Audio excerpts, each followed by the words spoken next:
Donc, shalom à tous et à toutes. Shalom Lionel, shalom. Que l'Éternel te bénisse et que la Ruach HaKodesh conduise tes paroles. Amen. Alors, aujourd'hui, je voulais revenir sur un thème qu'on avait déjà un peu abordé la fois passée, qui était par rapport au thème sur les deux maisons et les nations. Et aujourd'hui, le thème que je voudrais vous apporter, c'est les nations ou être disciple. Alors, donc, j'avais vraiment à cœur de vous apporter ce message. La roi m'a mis ça sur le cœur et en parlant avec un frère, ça m'est venu sur le cœur et c'est pour ça que je reviens avec ce sujet-là aujourd'hui. Parce que c'est un sujet qui est très important à l'heure actuelle, parce qu'il y a beaucoup de confusion. Alors, la photo que vous voyez pour commencer l'étude, donc on voit c'est la photo qui est présentée allez, c'est le symbole des Nations Unies, d'où on va commencer d'abord de parler par les nations et ensuite être disciple. Donc pour voir un peu la différence entre les deux, c'est très important de voir ça.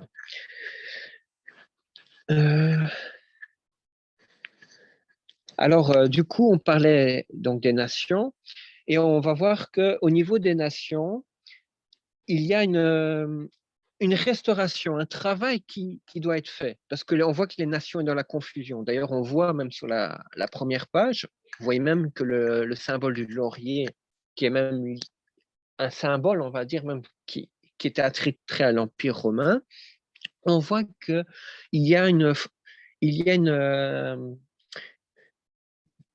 intention humaine d'essayer de bien faire dans le monde. Donc, il y a certaines valeurs qui sont mises, et malheureusement, parfois, ces valeurs sont soit pas respectées dans certains pays, ou du fait que c'est l'homme qui est institué, on voit que l'homme a la difficulté d'arriver à accomplir par rapport à ce que Adonai nous a demandé de faire. Et même des valeurs qui vont parfois à l'encontre de ce qu'Adonai veut faire.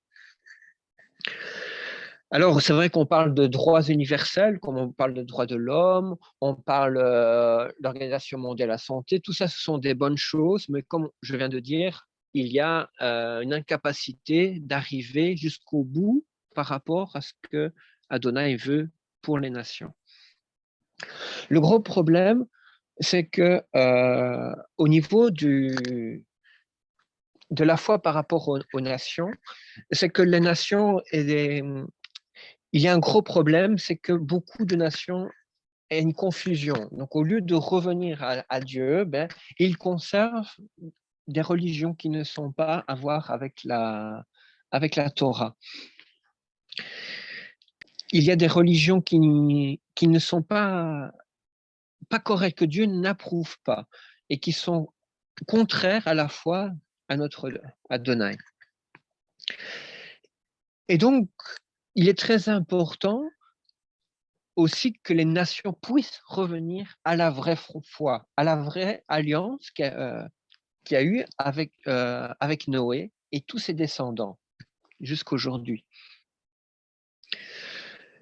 On voit aussi donc que ces nations se trompent en péchant, en montant des idoles, qui aussi qui ne correspondent pas avec le principe de Dieu, parce que ce sont des péchés, ce sont des transgressions de l'alliance. Et donc, il faut vraiment expliquer au monde, il faut que le monde comprenne que ces pratiques ne sont pas correctes, qu'il faut revenir donc à notre Dieu, qui est le seul et l'unique Dieu. Et comme à l'origine, ça a été oui, que ça a été par rapport à l'alliance qui a été faite, parce qu'à travers Noé et ses descendants, il y avait une alliance justement de respecter Dieu. On va revenir dans la suite de cette étude sur cette notion d'alliance. On voit également aussi que le monde a aussi des dérives au niveau des pratiques même dans la sexualité, et aussi qui constituent une autre forme de péché. Et on se moque même aussi de certaines religions, que ce soit dans le monde entier, même jusqu'en Israël. Donc, il y a des réparations à faire. Et je viens avec ceci parce que c'est très important de comprendre pourquoi, justement, il y a des réparations à faire. Il y a un retour à faire, que je me trompe pas dans le mot, où il t'écouffe, teshuva à faire, voilà, c'est le mot que je cherchais, le mot, une teshuva qui doit être faite, nous devons revenir vers notre Adonai. Même chose aussi avec d'autres principes, parce qu'on voit que le monde aussi idolâtre aussi tout ce qui est, pas parfois en fonction de divinité, on voit aussi qu'ils idolâtrent au niveau, par exemple, tout ce qui est musical. On va adorer une star, on va adorer la musique, on va élever des temples même pour écouter ces musiques, pour mettre en scène des chanteurs, des chants et tout ça. Et donc, il est important d'expliquer au monde que ce sont des pratiques qui ne plaisent pas à Adonai. Aussi faire attention aussi avec les grandes marques de vêtements, de lingerie, d'objets qu'on s'attache. Parfois, on va idolâtrer une marque de vêtements, on peut idolâtrer aussi, par exemple, des voitures. On va passer sa vie à vraiment mettre en avant, à prendre du temps pour des objets, des choses qui n'ont pas réellement d'importance. Or, que ce soit Israël, que ce soit les nations, nous devons toujours mettre Hachem devant toute chose. La même chose aussi avec le football. Le football ou d'autres sortes de sports. On va soutenir des joueurs. Certains vont passer même leur vie pour aller soutenir ces joueurs, à vraiment même afficher des posters à la maison. On va voir que des temples des stades vont être mis en avant. Je ne dis pas que c'est mauvais de se divertir, mais ce qui est dangereux, ce qui est mauvais, c'est tout cet argent qui est mis là-dedans. C'est ce fait de mettre en avant des joueurs, que ce soit n'importe quel jeu, que ce soit le football, le tennis ou le rugby ou d'autres sports, il ne faut pas vraiment mettre en avant le sport, les joueurs, plus que notre Adonai. C'est aussi une certaine forme d'idolâtrie que le monde fait. Alors aussi, par rapport aussi à d'autres icônes, alors d'autres idoles, on va idolâtrer des personnes, comme par exemple le Père Noël, même des personnages de fiction. On va rendre un genre de culte, on va mettre en avant, par exemple, même les super-héros, comme par exemple Batman, les enfants ou nous-mêmes va s'habiller en Batman. On veut afficher et vivre quelque part, essayer de reproduire ce que le super-héros va faire. Alors, on va aussi mettre en avant des personnalités comme la reine d'Angleterre qui a quitté il y a récemment le monde. Mais on voit qu'il y a un telle obsession pour la reine ou un président ou un roi ou une présidente qu'on va mettre plus aussi d'importance. Même, j'ai mis à côté le pape François, c'est la même chose aussi. On va mettre plus en évidence ces personnes.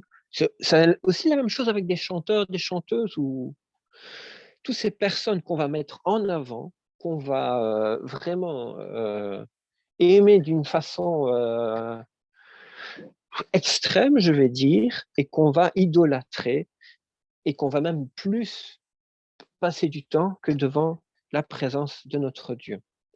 Et ça, nous devons faire attention. Le monde doit faire attention à ça. Alors, Continuer aussi, il y a aussi l'argent. Aussi, beaucoup de personnes vont courir après l'argent.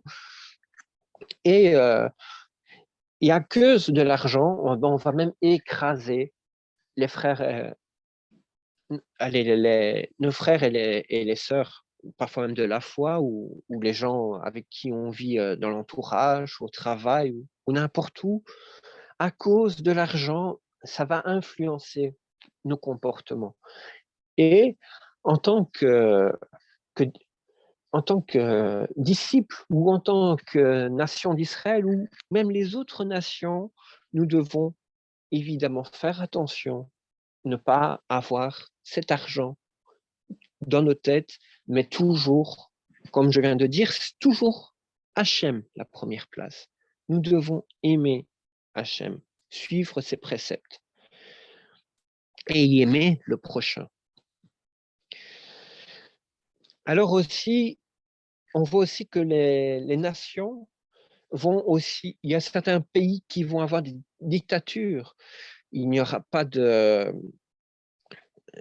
par exemple, de démocratie. Mais on voit aussi à travers la dictature, c'est que parfois les dictateurs, il y a certains dictateurs, on va dire, qui vont, malgré qu'ils vont garder le pouvoir, ils vont quand même se battre pour leur pays. Mais il y a d'autres dictateurs, le problème qu'il y a, c'est qu'ils vont même négliger le pays. Qu'est-ce que vont faire certains dictateurs? Ils vont chercher à s'enrichir, à avoir leurs besoins personnels et ils vont délaisser le pays. Évidemment, ce genre de comportement va ne pas plaire à Hachem. Et c'est la même chose aussi avec toute la justice. Il doit y avoir une justice, il doit y avoir un maintien dans le pays.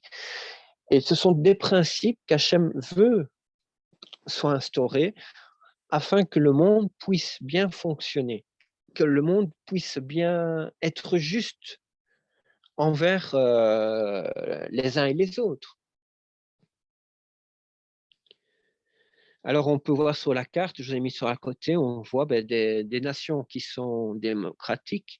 Donc là, on va vers le bleu foncé et on va voir, en plus au descend, on va aller vers le rouge. Et on va voir que là, ce sont des dictatures autoritaires.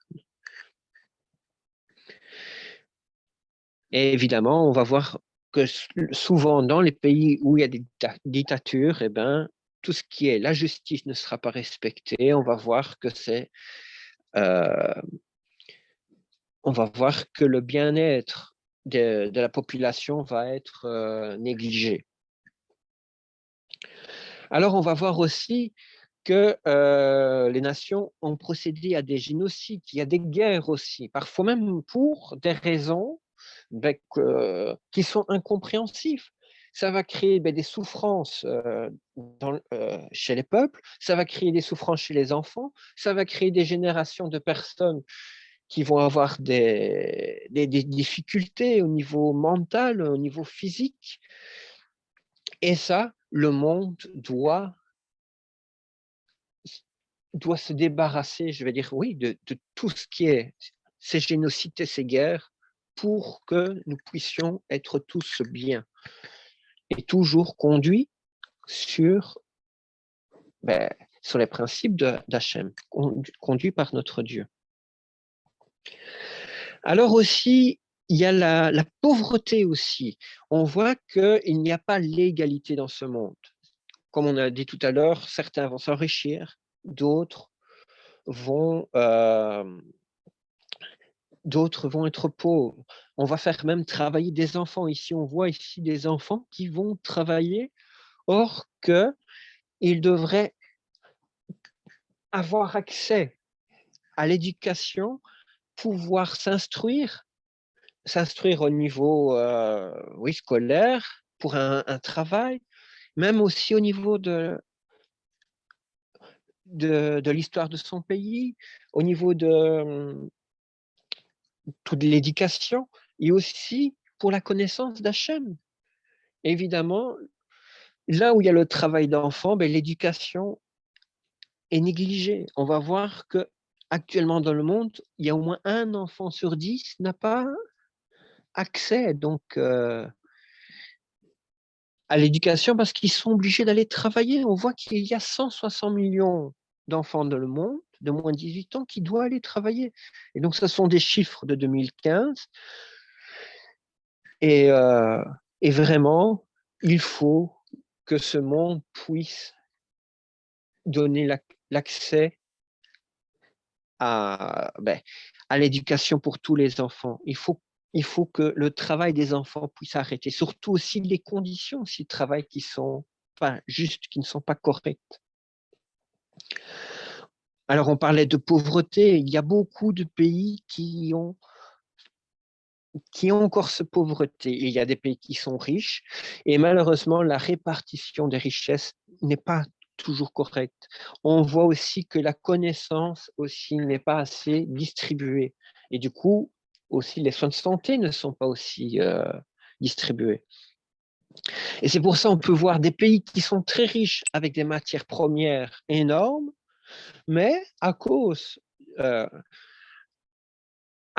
justement du manque d'éducation ou le manque de finances, ces pays riches en matières premières, en matériel, ce seront des pays pauvres parce qu'il n'y a pas de la connaissance et parce que du coup, certains vont chercher à exploiter, excusez-moi pour le terme, mais c'est comme ça que ce monde fonctionne, pour que les autres pays puissent en profiter. Et donc, ce monde doit pouvoir arriver à partager toutes les ressources et toutes ces connaissances afin que tout le monde puisse en profiter. Il y a aussi la maltraitance animale aussi qu'on voit dans ce monde. On voit que les animaux, dans certains pays, sont très, très mal traités, même dans des pays, on va dire, où ils sont gâtés, on retrouve quand même de la maltraitance. Et Hachem veut que nous nous occupons aussi correctement des animaux. Il y a des pratiques qui doivent être faites au niveau des animaux. Nous ne pouvons pas faire n'importe quoi. Et même pour tuer un animal, il y a aussi certaines pratiques qui doivent être faites. Et ça, je pense qu'on va encore étudier ces pratiques-là au niveau des études des parachutes. Et donc, on reviendra plus tard. Mais il y a ce respect des animaux aussi qui doit avoir. On voit aussi la pollution qui est faite, le fait qu'on ne fait pas attention à cette planète. On détruit la planète ou on va surproduire la planète. Or, Hachem veut que nous fassions attention à l'environnement, que nous puissions protéger notre planète et ne pas surproduire. Parce que la Torah nous dit aussi qu'il y a aussi le Shabbat annuel où la terre aussi doit se reposer. Mais malheureusement, qu'est-ce que l'on voit? La surproduction. On doit toujours produire plus. On ne fait pas attention, et ça crée la dégradation de la planète. Et donc, tout ça nous montre que le monde est dans le péché. Le monde a besoin de se reconnecter avec Hachem. Et c'est pour ça que nous voyons, surtout à l'heure actuelle, nous voyons que Israël arrive à travers les rabbins avec le message pour les fils de Noah, donc les Ben Noah. Et il y a donc cette alliance, cette communauté qui est appelée Noahite, qui est en train d'arriver. Alors, quand on voit ce qui est présenté, je ne dis pas que c'est mauvais. Il y a beaucoup de choses qui sont très bonnes. On voit dans les principes entre les deux, on va nous expliquer ceci. Donc, les enfants d'Israël, ce sont les descendants de la famille de Jacob. Ils reconnaissent la parole de l'Éternel telle que transmise dans la Torah. Ils doivent respecter les 10 commandements et leurs dérivés. Donc, on parle des 613 commandements. On part au monde futur. Alors, les enfants des nations. Donc, ce sont les enfants de Noah, donc, les Noah. On voit ce sont donc les descendants de Noah, c'est-à-dire toutes les familles de la terre. Ils reconnaissent la parole de l'Éternel telle que transmise dans la Torah. Doivent respecter les 7 lois de Noé et leurs dérivés. Et on part au monde futur. Alors, selon la loi juive, les non-juifs ne sont pas obligés de se convertir au judaïsme, mais ils sont tenus d'observer les 7 lois de Noé pour être assurés d'une place dans le monde à venir. Donc voilà un peu comment ça nous est présenté, donc un peu la différence entre les nations et les enfants, donc les enfants des nations et les enfants d'Israël. On va voir aussi que, du coup, à l'heure actuelle, il y a une académie qui a été créée à Jérusalem, l'académie Noahide. Donc, on voit entre autres le Rav Uri Cherki qui enseigne dans cette académie. Il y a aussi le Rav Dinovich aussi, qui donne des cours. D'ailleurs, c'est, entre guillemets, je vais dire que c'est le missionnaire, c'est le missionnaire pour les Noahites. Il parcourt le monde pour enseigner les principes noahites. Et du coup, il y en a beaucoup dans le monde entier qui écoutent ces principes et se sont dit, ben oui, nous allons rentrer dans ces principes. Ce qui n'est pas en soi mauvais, mais n'est pas complet. On va revenir par la suite pour dire pourquoi ce n'est pas complet. Qu'est-ce qui manque là-dedans? Et du coup, beaucoup de monde est influencé parce que ces rabbins de cette académie présents et arrivent donc au Dieu d'Israël. Donc, le point positif, c'est qu'ils du coup, ils ont découvert, pour certains, le Dieu d'Israël. Pour ça, personnellement, je suis très heureux qu'ils ont découvert le Dieu d'Israël. Mais il faut, évidemment, pour rentrer dans l'Alliance, il faut comprendre un fondement très important. Donc, on va revenir tout de suite après.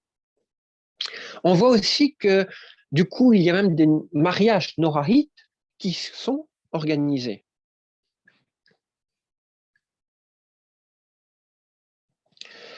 Et ce que je ne savais pas non plus, il y a aussi des fêtes noahites, donc les fêtes des nations. Et par exemple, là, sur l'affiche ici, j'avais vu que le 27 Shevav est une fête noahite. Et c'est le jour, en fait, où, selon la tradition, où Noé est sorti de l'arche. Et donc, ils ont repris ce jour-là pour faire une fête noahite. Alors, on pourrait dire, oui, c'est une invention rabbinique. Pas tout à fait. Parce que on peut voir, donc là, je vous ai pris cette image parce que ce sont ceux qui suivent les préceptes d'Enoch. On peut voir que à Qumran, les Esséniens vont avoir des textes avec le livre d'Enoch et le livre du Jubilé, où on va trouver justement ce qu'on va appeler les mémorials de Noah, qui est moralement célébré. Et cette tradition de célébration des mémorials de Noah, c'est ça que les rabbins ont repris pour le mettre comme fête pour les Norahites. Et entre un petit clin d'œil aussi, on peut voir aussi que la fête de comment ça s'appelle encore? Bit Chouva, le Nouvel An des arbres. Je ne sais pas si je l'ai bien prononcé, pasteur, parce que je n'ai plus le mot en tête. Eh bien, correspond chez les Esséniens à la fête de l'offrande du bois. Donc, ce ne sont pas des choses qui sont sorties de nulle part, ce sont des traditions qui existaient dans le judaïsme même ancien, que ce soit essénien ou rabbinique. Alors, on avait parlé donc les 7 noix de noix. Donc, il y a ne pas blasphémer,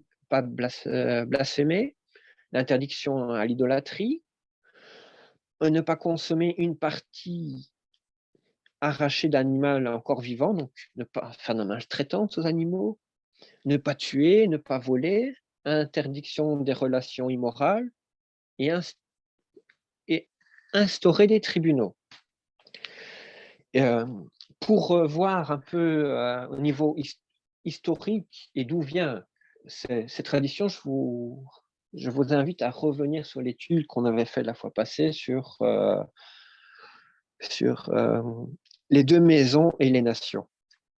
Là où on parle au niveau dans les textes anciens, où on peut voir aussi ces lois de Noé. Alors, ce qui est intéressant, c'est que finalement, ces 7 lois de Noé, on a vu que finalement, le monde ne le respectait pas à 100%. Donc, il y a eu aussi des transgressions, ou des transgressions par rapport à ces lois de Noé.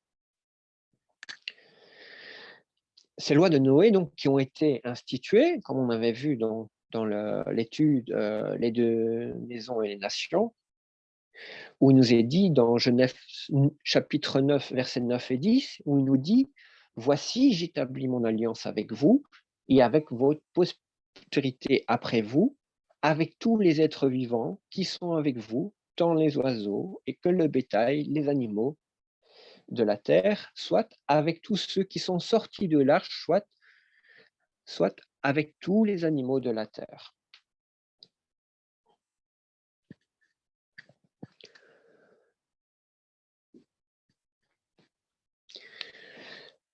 Et donc, comme on voit, il y a eu transgression et comme ici le rabbin parlait, le monde s'attendait, le monde parle d'un salut. Et le rabbin ici de la fondation nous explique que le mot salut est dérivé de 2 mots. Il y a la Gédoula, qui est lié avec la servitude, et le mot Yeshua, qui est par rapport au danger. Et le problème, du coup, c'est que le salut, quand on parle du salut, on voit que le christianisme enseigne que c'est Jésus-Christ qui apporte le salut. Et nous parlons donc de Yeshua, Mashiach, qui apporte le salut. Et ici, au niveau de l'association, ils vont nous expliquer que quand Yeshua est venu, il n'est pas le Messie. Pourquoi? Parce qu'il nous explique qu'il n'a pas fait le Géoula. Alors, qu'est-ce que c'est que le Géoula? Donc, on parle de parenté, de rédemption, le droit de rachat, le prix de la rédemption. Et alors, quel est ce droit de rachat qui s'attendait, donc, comme explique ce rabbin? Eh bien, il faut savoir qu'à l'époque, que Yeshua était venu, donc Israël, donc ce qui restait d'Israël, c'était la Judée, était sous l'emprise de l'Empire romain. Et ce rachat qui devait être fait selon ce que le rabbin explique, c'est qu'il fallait que Israël puisse être détaché de l'Empire romain. Il fallait que Israël redevienne une nation autonome, qui n'est plus sous l'emprise donc de Rome. Et donc l'attente qu'ils avaient, c'était un Messie, un peu comme Samson, qui va venir pour délivrer le peuple de l'occupation romaine. Et c'est pour ça aussi, entre autres, qu'on le voit, que quand Bar Kokhba est venu, on va voir que donc Shimeon Bar Kokhba, donc Simon appelé aussi fils de l'étoile, entre guillemets, Bar Kokhba, il s'est battu pour faire sortir les Juifs de l'emprise romaine. Et c'est pour ça que beaucoup ont dit, mais c'est lui le Messie. C'est pour ça que vous voyez son image de gauche, qu'ils ont même fait des pièces par rapport à son effigie, pour dire c'est lui le Messie, c'est lui qui est venu sauver Israël. On voit que finalement, par la suite, on voit qu'il a perdu, il n'a pas su sortir, il n'a pas arrivé jusqu'au bout de sa lutte pour sortir Israël de l'occupation romaine. Mais le problème aussi qui est arrivé, le problème qui saute aux yeux, c'est que pourquoi en fait Hachem accepte que Israël soit sous domination? On peut voir qu'à chaque fois que Israël se retrouve dans un péché, dans une faute, dans une transgression, il va envoyer un peuple pour combattre Israël, pour dominer Israël. Et pour pouvoir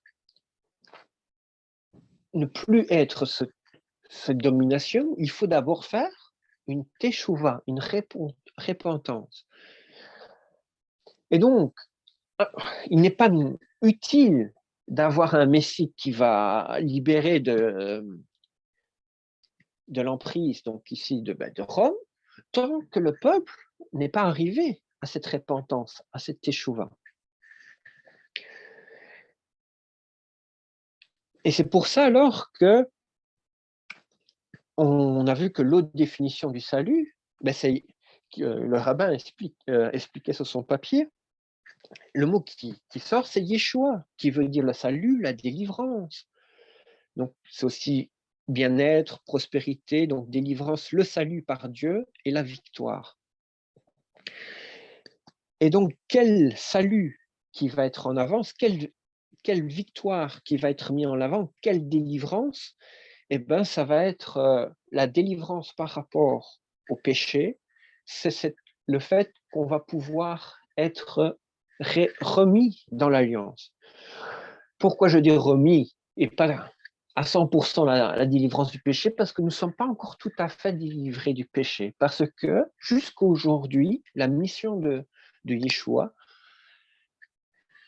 est en train d'être effectuée encore dans le cœur de chacun, pour que nous puissions arriver à cette perfection.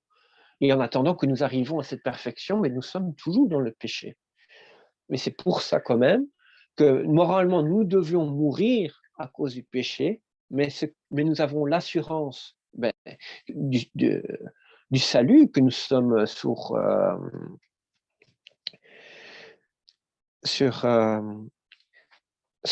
cette grâce, que nous avons évité la condamnation. Donc, comme je viens de vous expliquer, il y a eu la transgression. Donc, l'alliance a été brisée, que ce soit au niveau d'Israël à l'époque, que ce soit aussi les nations, les alliances ont été brisées. Et c'est ça que Jean nous explique dans sa lettre. Il nous explique bien: quiconque pêche transgresse la loi. Et le péché est la transgression de la loi. Et donc, qui dit transgression dit cassure. Et à l'heure actuelle, on va voir dans le judaïsme moderne, pour faire cette réparation, pour pouvoir être réintégré dans l'alliance, pour pouvoir être pardonné du péché, eh bien, soit il y aura ces prières qui vont être faites, ou soit, eh ben, certains vont même dire, on va sacrifier même des poulets, des poules, pour que le sang puisse couler, pour qu'ils puissent avoir pardon. Alors, on va se dire, mais pourquoi des poulets? Pourquoi d'un côté, certains vont faire que prier, et d'autres vont sacrifier des poulets? Alors, ceux qui vont prier vont nous dire, mais les poulets ne servent à rien, parce que dans la Torah, on ne voit pas qu'il y a le pardon par le poulet. Mais celui qui est à droite va nous dire, mais les prières ne suffisent pas, il faut que le sang coule. Et on va voir que les deux ont raison, mais pas à 100%. On va voir qu'il y a des manquements. Et quels sont ces manquements? La prière ne suffit pas et le poulet ne correspond pas pour la justification. On va voir pour la justification, il y avait le sacrifice du temple qui était fait. On va voir qu'un animal qui est cité dans la Torah est nécessaire pour la réparation. Donc, c'est vrai qu'il nous est dit dans Hébreux 9, 22, et presque tout, d'après la loi, est purifié avec du sang. Et sans effusion du sang, il n'y a pas de pardon. Donc, il faut que le sang coule pour qu'il y ait un pardon. Uniquement les prières, il y a un manque, ce n'est pas suffisant. Alors, il nous dit aussi dans Lévitique 4, 22, il nous est dit, il fera de ce taureau comme du taureau expiatoire, il fera de même, et c'est ainsi que le sacrificateur fera pour eux l'expiation et il leur sera pardonné. Donc, on voit ici, on parle d'un taureau, pas d'un poulet, mais d'un taureau. Alors, on continue et on va voir aussi que ce service du temple, comme il nous expliquait dans Hébreux 9, 23, il nous est dit, il était donc nécessaire, puisque les images des choses qui sont dans les cieux devaient être purifiées de cette manière, que les choses célestes elles-mêmes le fussent par des sacrifices plus excellents que ceux-là. Alors, on continue la lecture aussi dans Hébreux 8, 5. Il nous dit, lequel célèbre un culte, image et ombre des choses célestes, selon ce que Moïse fut divinement averti lorsqu'il construit le tabernacle.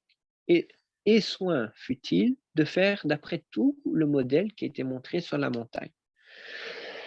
Donc, on peut voir qu'à travers ces deux versets, il nous explique bien que le sacrifice du temple était une image des choses qui sont effectuées dans le ciel.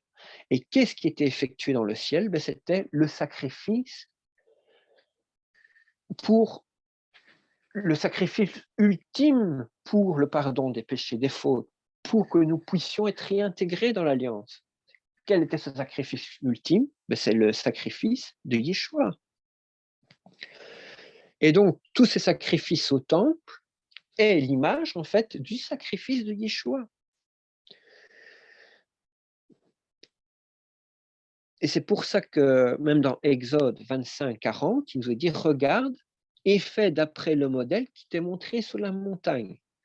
Donc, on a montré, donc Hachem a montré à Moshe, à Moïse, donc ce sacrifice qui devait être fait pour que le monde puisse avoir l'expiation. Donc, il y a l'expiation pour les nations, qui était fait une fois par an, et l'expiation pour le peuple aussi d'Israël. Alors, oui, le verset suivant nous le dit aussi, tu dresseras le tabernacle d'après le modèle qui t'est montré sur la montagne. Donc, tout le service du temple a été institué par rapport au modèle qu'Hachem avait déjà instauré. Alors, ensuite, donc, comme je vous ai dit, Yeshua est notre sacrifice parfait. C'est ce sacrifice qui est présenté devant Hachem.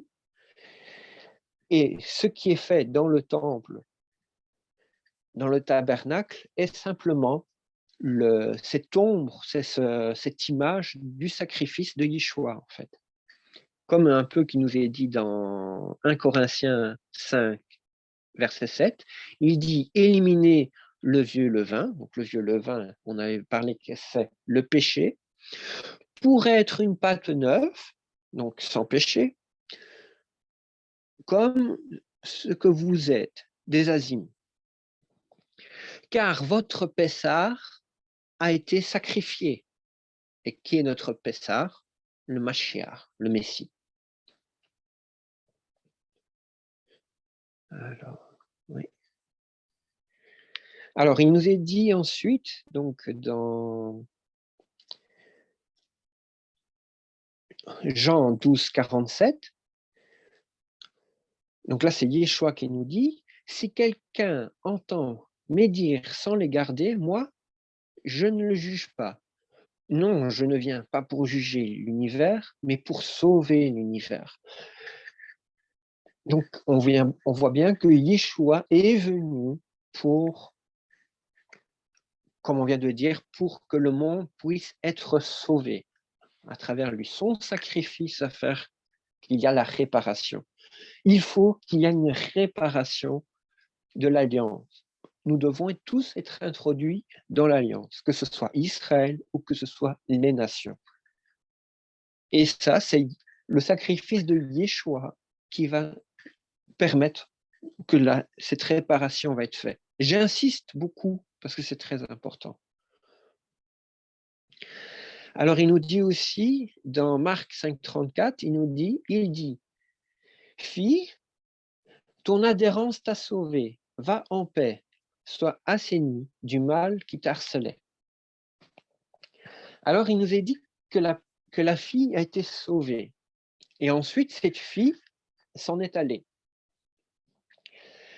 Alors, à travers ce verset, on va voir que tous sont sauvés à travers Yeshua, mais tous ne sont pas appelés à devenir des disciples de Yeshua. Tous ne vont pas devenir des disciples de Yeshua, mais tous vont être sauvés à travers Yeshua. Et ça, c'est une notion très importante. Parce que tous les gens du monde qui veulent revenir à Adonai, à notre Elohim, à Dieu, devront passer par Yeshua. Mais tous ne vont pas devenir des disciples qui vont étudier, suivre ce que Yeshua va leur apprendre. Mais ils vont être sauvés quand même à travers Yeshua. Et c'est pour cela qu'ils ne vont pas aller plus loin. Ils ne vont pas grandir spirituellement. Ils vont rester à un certain niveau. Ils seront justifiés, ils seront sauvés, mais ils n'iront pas plus loin. Ils vont pratiquer, je veux dire, le service minimum. Ils vont intégrer une communauté, ils vont prier, et bien ça va s'arrêter là.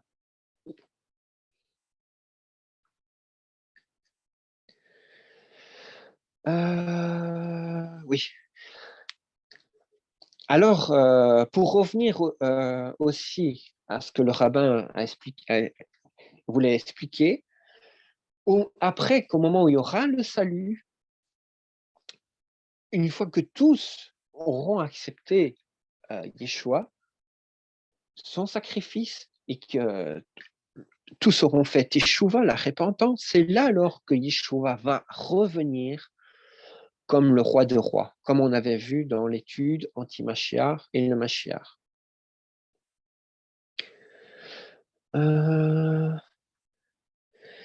Et c'est pour ça, on pourrait dire aussi que finalement, le Yeshua Mashiach ben Yosef, eh ben c'est ce Yeshua qui fait c'est le Mashiach qui fait ce sacrifice pour que nous puissions revenir à lui.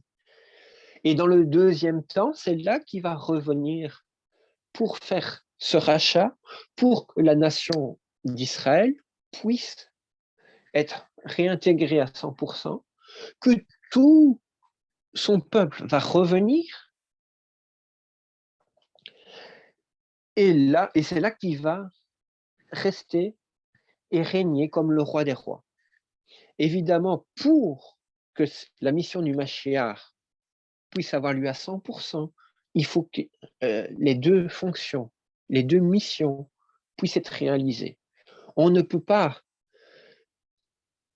avoir un Mashiach qui va venir et faire juste la restauration d'Israël, mais sans qu'il y ait cette repentance.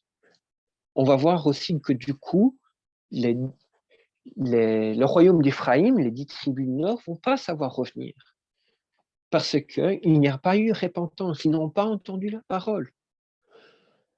On va voir aussi que les Juifs qui ont perdu aussi la Torah, qui se sont déconnectés de Dieu, même si le royaume est rétabli d'Israël, eh ben, ils ne vont pas suivre non plus Hachem. C'est ça qu'on voit aussi, comme on a vu sur la photo de tout à l'heure de Tel Aviv. On voit que malgré que la nation d'Israël est rétablie, mais il n'y a pas cette reconnexion avec Adonai. Et c'est pour cela que nous avons besoin du Mashiach ben Yosef qui va faire ce sacrifice pour les péchés. Et donc, à travers son sacrifice, eh ben, le peuple va pouvoir être reconnecté. Et on voit que ces deux missions du Mashiach vont former un tout pour que vraiment Israël et le monde entier puissent être restaurés et que le péché puisse être mis à la porte.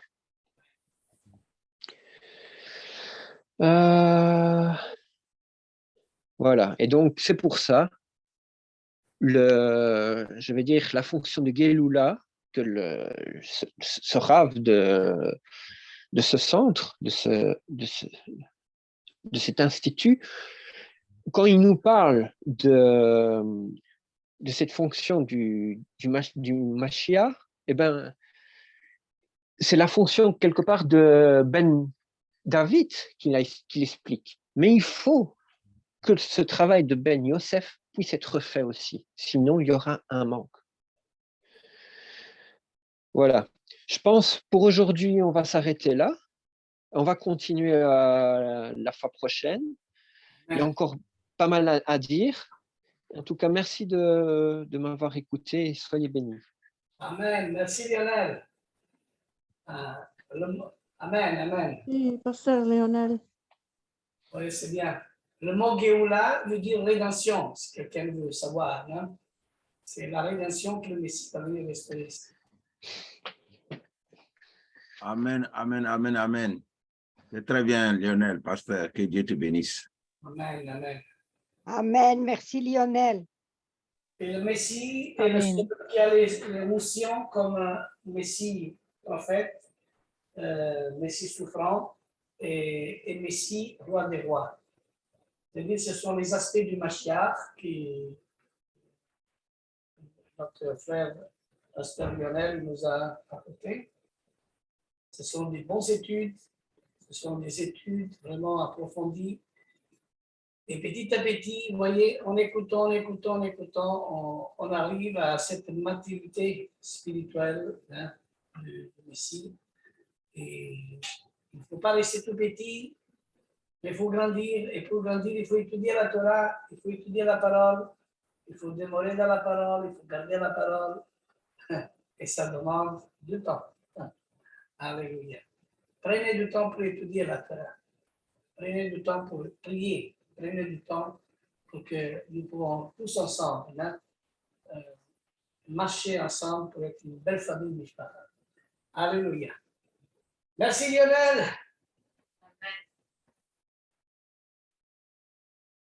Amen. Amen. Lorenzo, quand est-ce qu'on se retrouve ensemble? On attend le pasteur Jean-Baptiste qui vient bientôt. Il va venir. Demain, il va voir son visa. Après-demain, il va être ici. Génial. Alléluia, c'est mon souhait, c'est mon souhait. Bienvenue à toi. Amen, merci beaucoup. Oui, c'est... Hachem est fidèle, on attend beaucoup, avec beaucoup d'impatience. Tous les jours, mes enfants me demandent, et Yosef me demande, papa, tu n'as pas appelé? Je dis non, on ne m'a pas encore appelé, bon, on est dessus. C'est Quand il que va si. venir, amen. Quand le pasteur Jean-Baptiste il va venir ici, il ne faut pas oublier. Alors, il va manger beaucoup de frites et beaucoup de pommes de terre et de poulet tous les jours. En tout cas, c'est ça même.